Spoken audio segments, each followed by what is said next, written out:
Hi, everyone. It's really my pleasure to be with you all here today.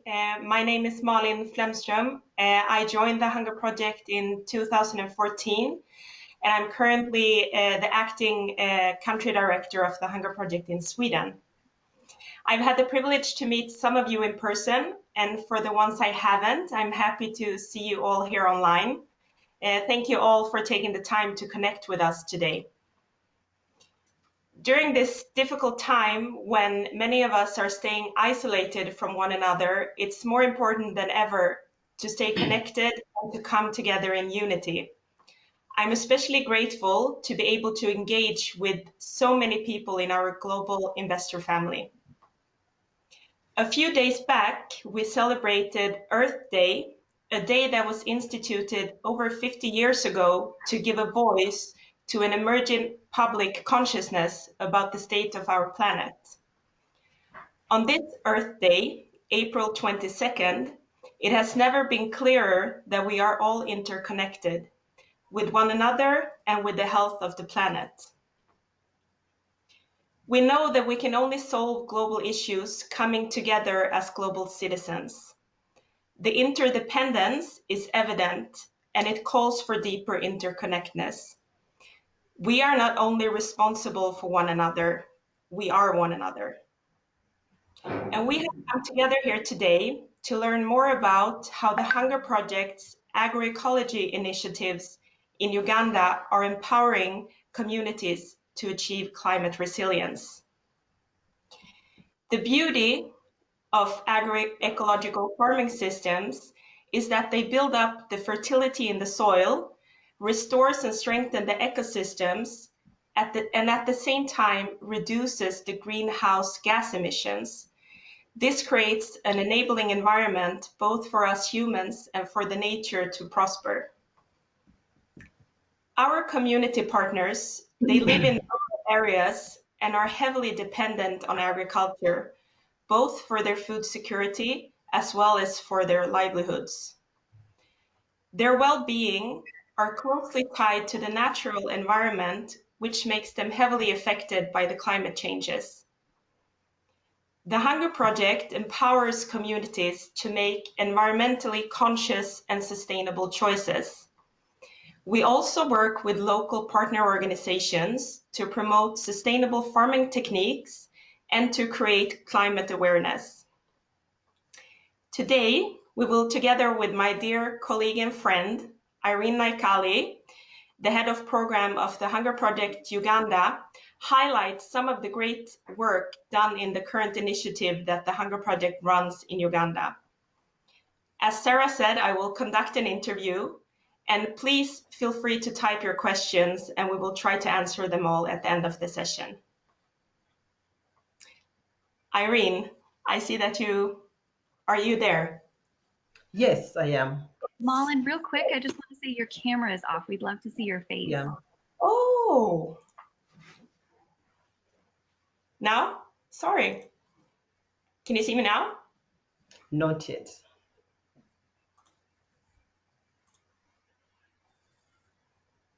Now. There you are. Hi. Okay. So, Irene, we know that more than 70% of Uganda's population live in rural areas with small-scale farming as their only source of income, and that they are also very important for the whole country's food production. Could you tell us a bit about the specific context in Uganda and how the Hunger Project are working with the farmers now? Okay, thank you, Marlene, and thanks everybody that has managed to log on to this call. Uganda has always been known as the food basket of Africa, and to a large extent, this assumption still holds.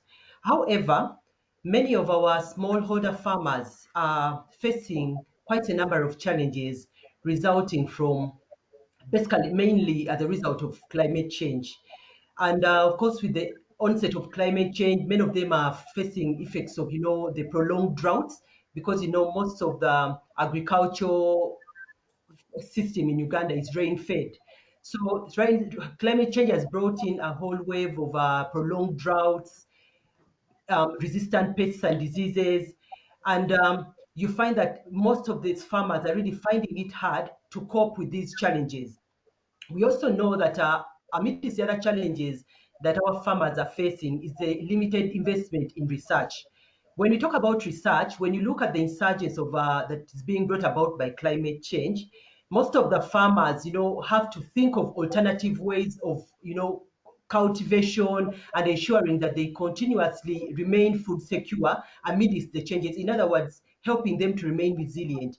So we need to invest in research and farmer-led research, not research that is done from the research institutions and then that information is given to the farmers to be able to just implement. We need to engage the farmers. So many of our farmers are facing challenges of not being engaged in this action research for them to come up with their own solutions that can be able to respond to the problems and the challenges that they are facing. The other issue that is affecting farmers or the agriculture system in the country that is threatening to rip us of that privilege of being the food basket of Africa is the issue of leadership. With leadership, we very well know that, for any agriculture system to be sustained, for any country to sustainably manage the food security of its citizens, they need to have clear leadership or proper leadership right from the grassroots, from the community level. So we are having challenges with leadership generally and countrywide. You find that farmers are doing whatever they want. Each farmer is doing whatever they want. Some are spraying, some are, using, fragmenting their land. Some are doing all sorts of things which are not coordinated. So with poor leadership and poor coordination, you find that these all things, when you total them up together with the climate change, the farmers are facing quite a number of challenges, which is ripping them off this privilege of continuously being the food basket of Africa. So, as Hunger Project, what we are doing majorly is to tackle the issue of leadership, first of all. And in this leadership, we begin with the farmer themselves. Because many times you think about leadership and you think of the government or you think of whichever leaders out there coming to make things work for us. But we begin with the farmers, personal leadership, for them to realize that this is their livelihood. This is what they're supposed to do. This is where they earn a living. This is where their sustainability is going to derive from. So we work on the issues of surrounding their mindsets and helping them to realize that this is something they have to own, and together with the government they can be able to bring about transformative changes that will be able to ensure that they have sustainable livelihood and food security in their homes. Yes. And in this specific initiative, Irene, you Yeah. are tackling also the widespread usage of dangerous chemicals. Yeah. Could you explain a bit about that? Yes, it go back still to the issue of the leadership and the fact that everybody now feels like what they think is best for them is what they do. So we are seeing, because with climate change, of course, the issue of the spraying and the use of the chemicals is coming about as a result of the resistant pests that are coming up as a result of climate change and the prolonged drought. So farmers are becoming food insecure. So they want to use whatever opportunity they have to ensure that they maximize it to get as much yields as possible without thinking about the life of the soil that is going to sustain them over a period. Because if you're using artificial fertilizers in one harvest season, you're going to be able to get as much yields as possible. But what about tomorrow? What about 2 years from now? What about 3 years from now? Many of them are not thinking about that. And you find that in the same community where we're working, we have farmers who have stuck to the traditional ways of production, following the organic farming or agroecological farming, which agroecological farming is mindful of the environment, is cognizant of nature.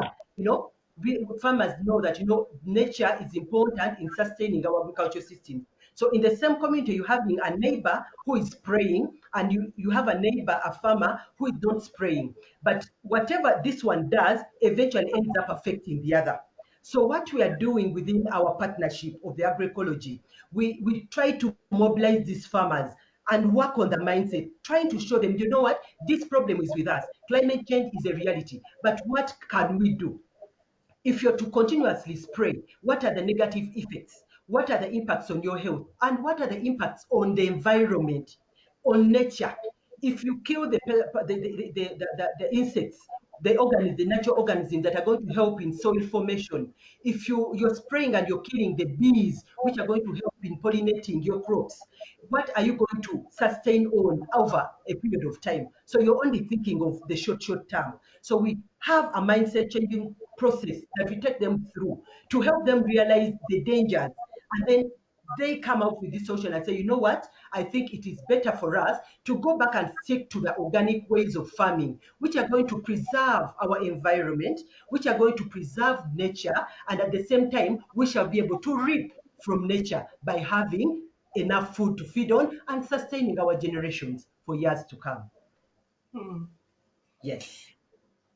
And I know that through this initiative, you, amongst activities that you are doing, you're introducing different drought resilient crops. Yep. You're doing trainings in rainwater harvesting techniques, different Mm, techniques of composting, mm, and how to create your own fertilizer that is actually not based of any chemicals, but rather mm. the locally available inputs that you have on your farm. Right. What would you say, you spoke about it a bit around the mindset shift. Yep. How would you say, how is the work of changing that mindset going in a community where maybe not everyone wants to go back to the sort of traditional ways of farming? How do you Mm. tackle those challenges? So maybe to start from that angle of where not everyone wants to go back, we begin from that. Why is it that some people would want to go back to the traditional farming methods? And why is it that some people do not want to go back? It is a question of knowledge and the question of the mindset. So that is why we invest so much time at working around the mindset issue. Can you We hear? mobilize the Yeah. farmers before we go into any intervention. We believe at the back of our mind, if we go back to the heart of this problem, the farmers know what is best for them. But the issue is, why is it that they are not doing what they know is best for them? So that is where the divergence is coming. So we invest so much time in the mindset changing process, where we take them through workshops, and then we have role model farmers come and explain, come and talk to them. And as we are Okay. doing this, we also do what we call, we take them through what we call the vision road journey. In the vision road journey, this is a very powerful tool, which is implemented within our Hunger Project Vision Commitment and Action workshops. So in this visioning journey, in this vision road journey, we get the farmers to reflect, to have a reflection, to think of their future. This is their livelihood. This is their survival. We know that 70% they're not going to go anywhere else away from the soil. This is where they survive. So we let them know that, we let them have a reflection and say, if I handle this, if I take care, if I nurture the environment, if I nurture the soils, they will be able to feed me over a prolonged period of time. So if they're able to feed me, assuming that they're able to feed me, what would I want to see myself achieve in a period of time? Their dream, they get to dream. So when they get through that process of dreaming, we bring it now backwards. Now, what is the current reality? What is chopping you? What is the problem? What are you doing now that is preventing you, that may prevent you from getting to that current, to that dream that you foresee? Some of them tell us about, I want to see my children educated to university level. I want to build a house for myself. Many of them are living in permanent houses. I would want to see myself, harvesting and selling my produce and being able to buy a tractor to invest in commercial farming. Because at the moment they're doing, like, smallholder farming. So we tell them this is possible. But what are you doing currently that is preventing you from reaching there? So we reanalyze the current situation. Many of them get to reopen their eyes and like, oh, so that means what I'm doing now cannot take me there. So you're doing something thinking it's going to take you there, yet it's taking you the different direction. Then we look at the opportunities and the threats that are kind of playing in between there. What are the opportunities if you take on this, if you're to look at this dream that you're having? What are the opportunities available to help you go to that? And then what are the threats? Maybe, Sarah, if you could project Edith's story, Edith's vision road journey, for us to have a pictorial view of what I'm talking about.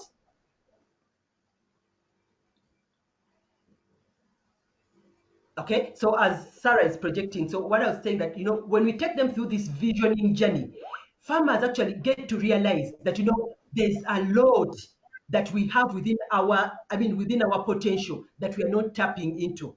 For example, when you look at Edith is one of our lead farmers at Namayumba Epicenter. When you look at the bigger circle, that is her vision, that is her dream, that is what she would want to see. She wants to have a big house. She would want to buy a truck that will be able to transport her produce to the market. She would want to be among those women farmers in Namayumba in Uganda that are exporting organic produce to Europe, to America. So when she looks at this dream, she smiles and she feels that, this is actually possible. But what am I doing currently that is preventing me from getting there? So we small milestones that they have to undertake to be able to get there. So in this process, even the farmer that was resisting going back to the traditional ways of farming, the agroecological, environmental friendly ways of farming will get, inspired and change their mindset, and they're like, okay, so if Edith is going this way, if this one is doing this, and they're showing the successes that they're achieving out of this, and the dreams that they're having, so many of them get inspired and they actually cross over, and we come up with a team.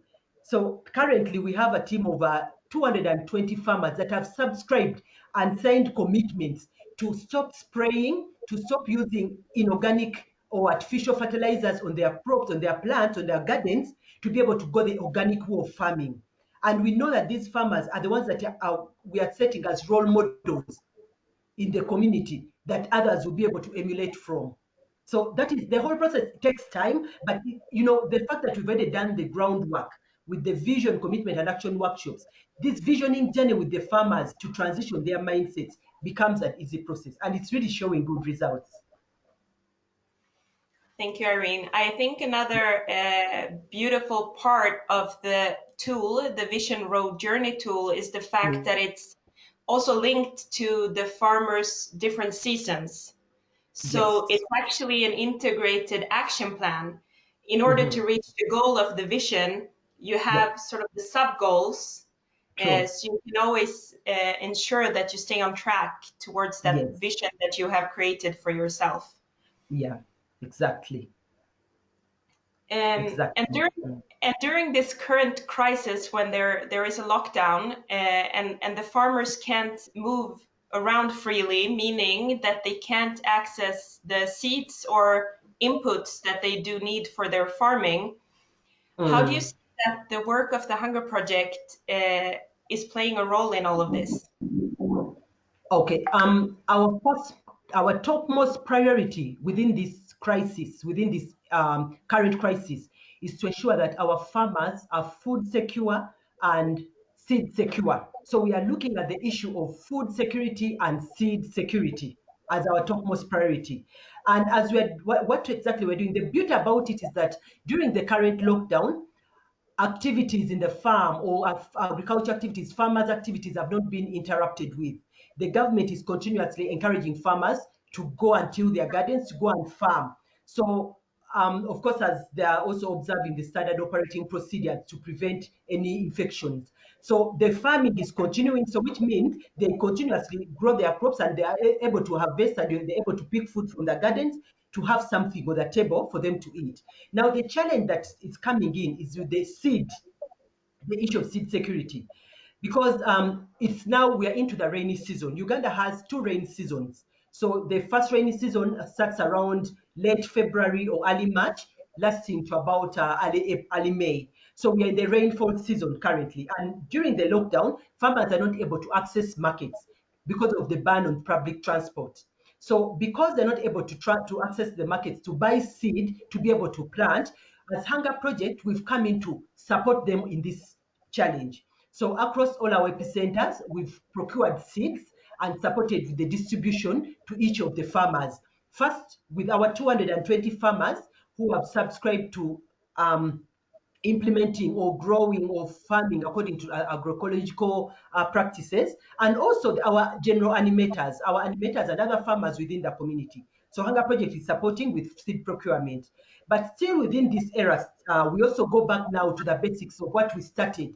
with the mindset changing workshop, the visioning journeys that we took these farmers through at the start, or that we continuously engage them. These mindset changing workshops helps the farmers to remain resilient in a way that as they're planning their vision, as they're looking at their vision, they're also able to understand that to be able to get to your vision, there are going to be a number of challenges in between that are going to affect you, that may prevent you, number of obstacles.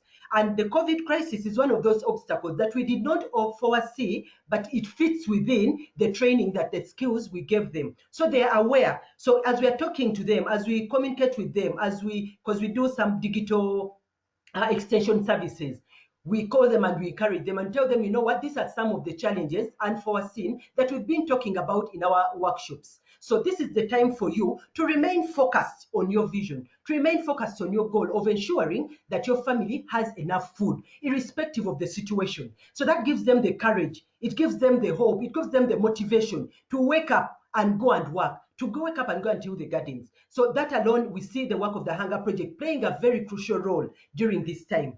And also, the third thing that we also focus on so much is the issue of diversity. We always encourage our farmers to have diversity both on the farm and on their plate. When we are talking about agroecology, agroecology talks about encouraging, looks at the issues of biodiversity, where you look at the environment and how to sustain the environment in order for the environment to sustain man. So if you're looking at biodiversity, we encourage our farmers to have, a different interplay of different nature on different organisms on their farms. They have animals, they have the trees, they're planting trees, they're growing the different types of vegetables, of different types of crops, the cover crops to protect the soil and water conservation. So we do not only stop on this as a way of protecting the environment to be able to sustain the farm, but we also translate it into diversity on the plate. What do I mean by diversity on the plate? With diversity on the plate, it means that as the farmer is thinking of what to feed the family, they should be having a mindset of having a balanced diet, having diversity, diversify your meal, diversify your diet. Why are we promoting this? And why have we been promoting this? Is to boost their nutrition, to boost their well-being, their health. So during times such as these, we remind them, what did we talk about? Have a mix of vegetables, take vitamin C products, take some proteins to be able to boost your immunity and be able to fight off any infections that may come during this time.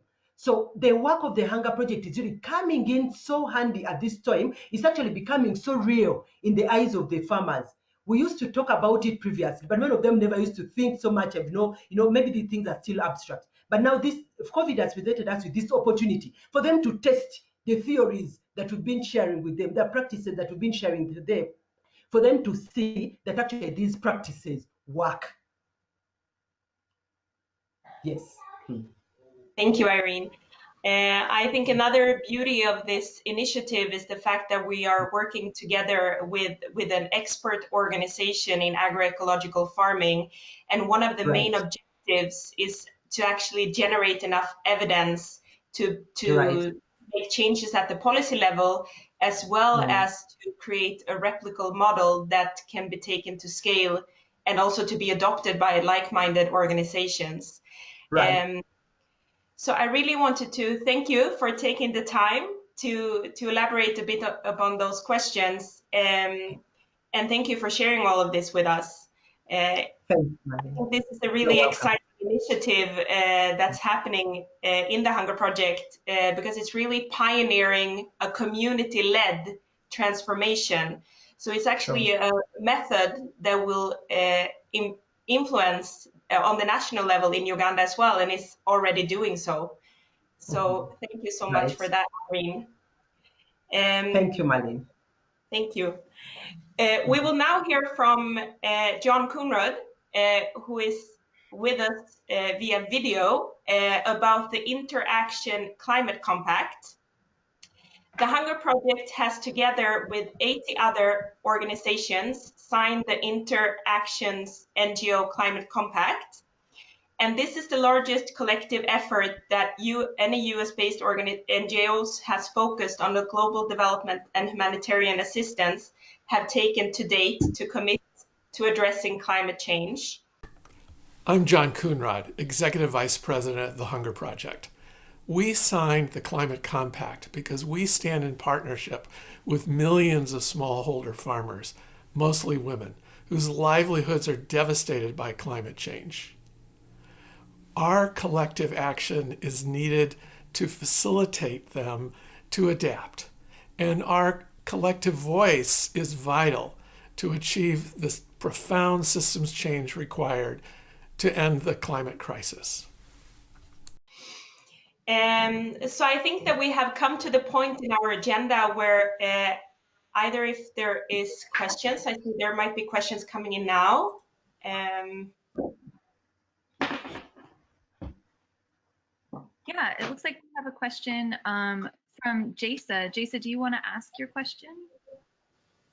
Sure, I'll ask. So, Irene, are there any examples of epicenter communities being successful in asking the agricultural extension officers or governmental support for agriculture, shifting from chemical-based agriculture to agroecology? So, are epicenters developing an ability to ask for agroecological support for their farming?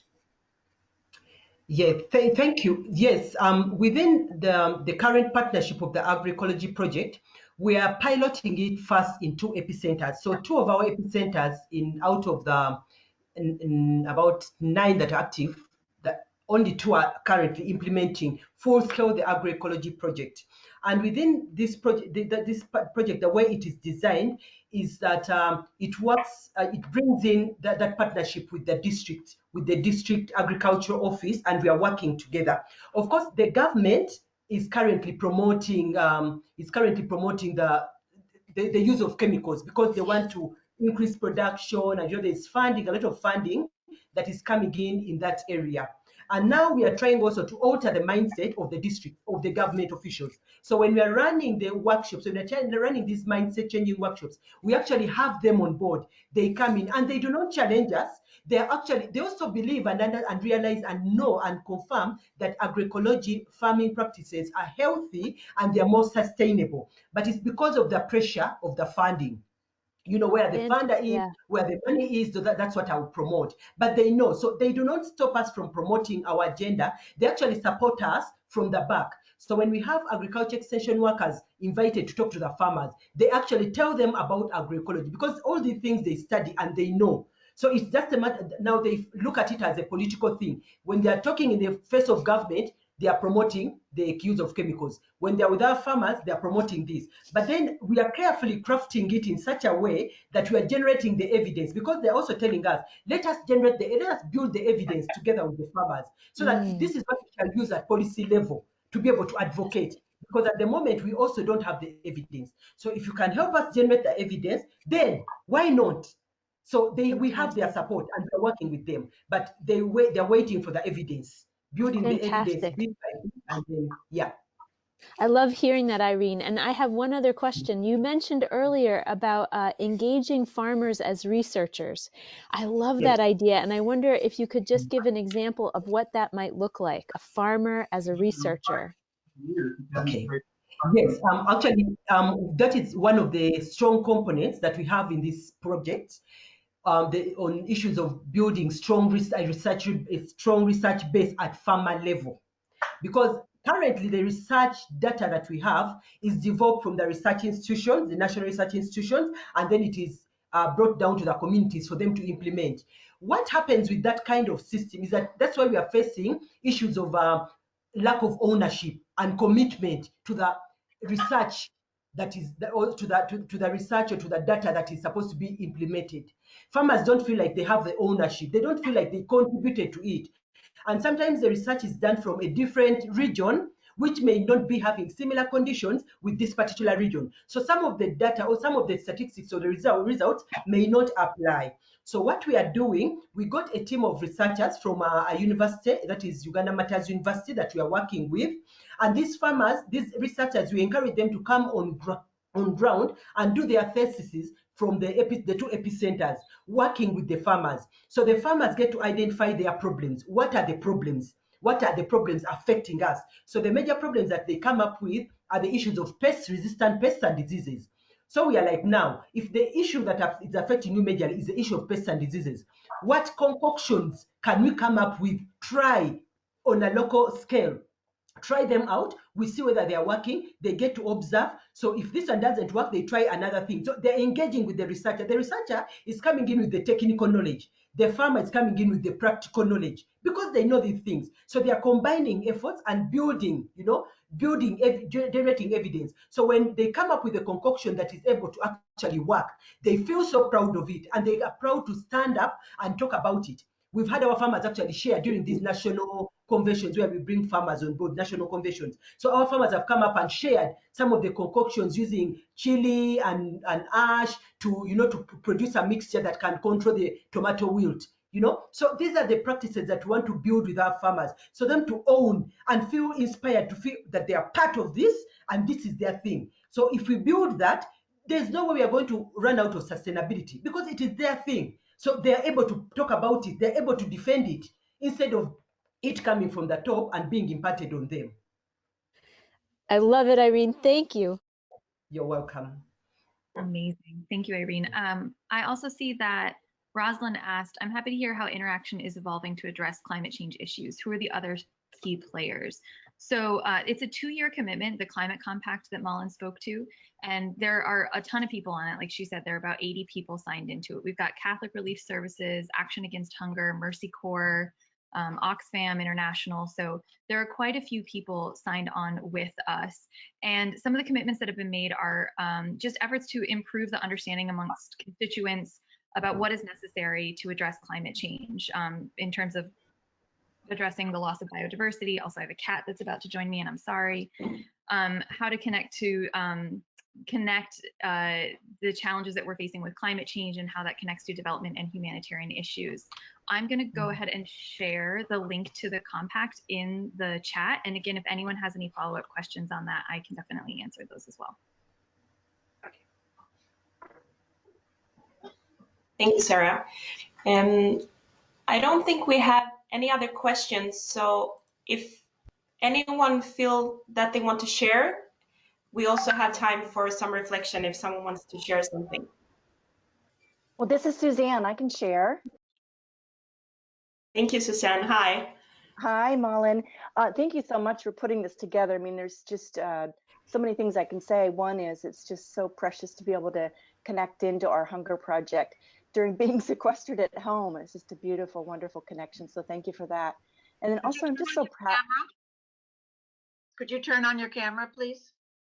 Sure. Hang on a second. I'll have to go somewhere where that background will light me up. Let's see if this works. Can you see me here? Is it too backlit? You can see me. Okay. So just sharing that it's really very precious and appreciated to have the Hunger Project right here in my home with me, and to hear from you, Irene and Malin, and see all your faces. And then the other thing I want to share is I'm just so proud of our Hunger Project. As Jason was asking those more probing questions, it's so beautiful to get into the nitty gritty of exactly how does mindset shift and transformative leadership, and how do those things show up with village farmers and someone out there like Irene doing this work. So thanks for bringing that to us. I'm just so proud of our Hunger Project. Thank you, Suzanne. And thanks for your leadership. This is Janet Ryden. I would like to share. Yes, thank you. So I'm thinking, can I share without crying? Which is always part of the Hunger Project for me, being moved. So I'm just so, like Suzanne said, proud of the Hunger Project, but I'm just really present to being someone who was, spent a lot of time out on the street corners in the United States, really having, those same kinds of conversations, inviting people to shift their way of looking at the issue of hunger and to really own it and to act in their life from that place, and to see from those conversations to it living so powerfully in the work you're doing and in real time on the ground um, circumstances. So, and to really be present to the principles of the Hunger Project, living in those conversations that you're having and in those actions that farmers are expressing and living. So just to see that connection is, makes me very proud and very thankful. So thank you. That's it. Thank you, Janet. Thank you. And Sarah, how are we doing on the time? That we're right at the end of time, so I think we're okay to close out. Yeah, okay. So I think this was the second webinar in the series that the Hunger Project are currently doing to showcase what we're doing in our different program countries across the globe, and also what we're doing currently to respond to the COVID pandemic. The next webinar will be in early May, which next week or the week after. I'm sure Sarah will send out the invitations. Thank you all for being here with us today, tonight at my end of the world, and midday at yours, most of you. If you have any follow-up questions, you can be in touch with either Sarah or with your fundraiser contact.